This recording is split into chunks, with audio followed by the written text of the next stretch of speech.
Welcome back to day 11. Our goal for today, given a quadratic equation, you will determine which method to use and solve. So today we're going to look very carefully at our directions and at our equations to decide if you're going to solve by factoring and teeing it up, completing the square, or using the quadratic equation.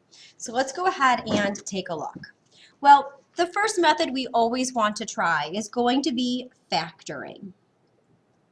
All right, so factoring is going to be using GCF, DOPS, trinomial, or grouping.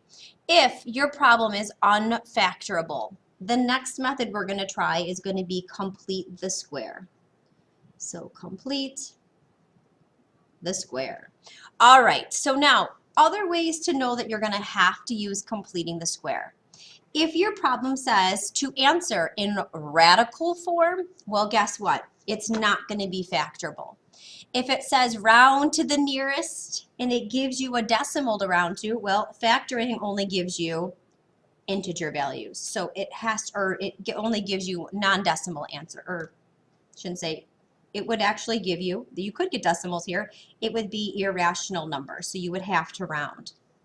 And then another way to know you're going to use completing the square is if your middle term is even. So the middle number has to be even in order to use completing the square. All right, if your middle number is not even, then we're going to go ahead and try the quadratic formula.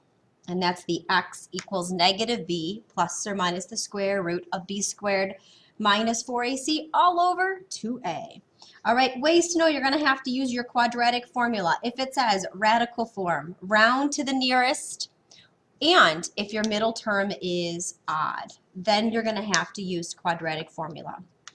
So a way to know you're going to use factoring is if it does not tell you radical and it does not tell you to round, it has to be factoring. All right, so let's take a look here at number 1. So solve for the roots. So solve for the roots. Did it tell you that it's going to be a radical? Nope. Did it tell you that you're going to have to round? Nope. So that means we're going to use regular factoring here. Okay, no decimal, no radical, we're going to use factoring. Okay, so remember, when you're solving using factoring, the first thing we always do is set it equal to 0. So I'm going to subtract the 48. So now I get 2x squared minus 4x minus 48 equals 0. Now, the first type of factoring we always try is GCF. So let's look carefully. Yes, there is a GCF. It is 2. So x squared minus 2x minus 24 equals 0. Now we're going to factor the trinomial. Okay, and two numbers that multiply to negative 24 and add to negative 2, it's going to be negative 6 and positive 4. Now we're going to tee it up. We only have 2 sections to our t because x was squared. There's only 2 answers, so x minus 6 equals 0. X plus 4 equals 0, and then we transpose to the other side. So x is equal to positive 6, and x is equal to negative 4, and we've got our 2 answers. Okay, now let's take a look at number 2. So here it says find the roots, round to the nearest tenth. Now, if we are rounding, we cannot use factoring, so we're going to have to use completing the square or quadratic formula. So let's first set this equation equal to 0.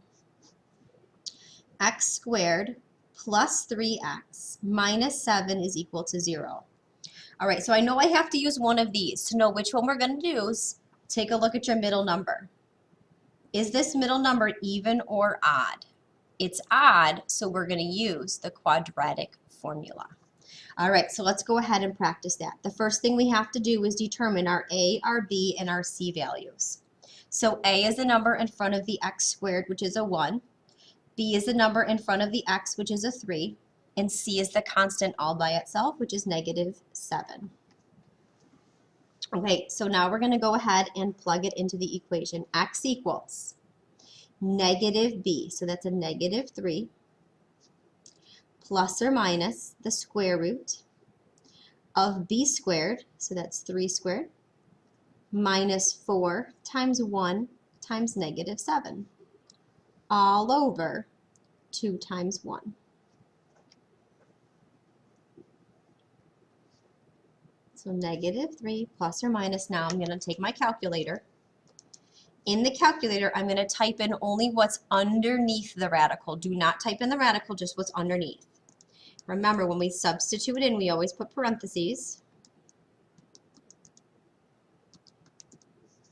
All right, and when we hit enter, we should have a positive number. If we get a negative, we did something wrong, and our answer is unreal. And we do get a positive 37, so we did it correct. All over 2.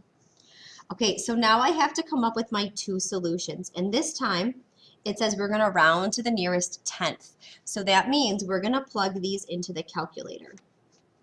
All right, so if you have your TI-84, you can go ahead and use the trick we learned yesterday.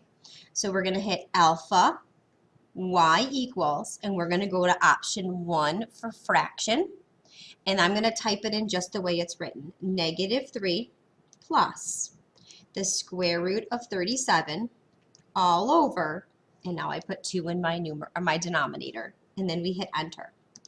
So my first answer is going to be 1 point, and then the nearest tenth means I want 1 decimal. I look behind, it's a 4, so the 5 is going to stay a 5.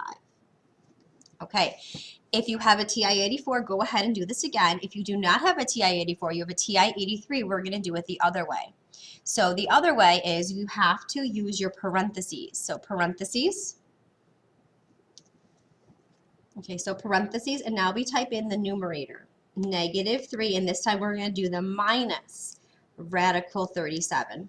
Go over, end your parentheses, and the whole thing is divided by 2. And then we hit enter. So our second solution is then going to be negative 4 point. Now the 5 behind it is a 4, so it stays a 5. All right, and if we did it the other way, so negative 3, oops, I forgot to put in the minus.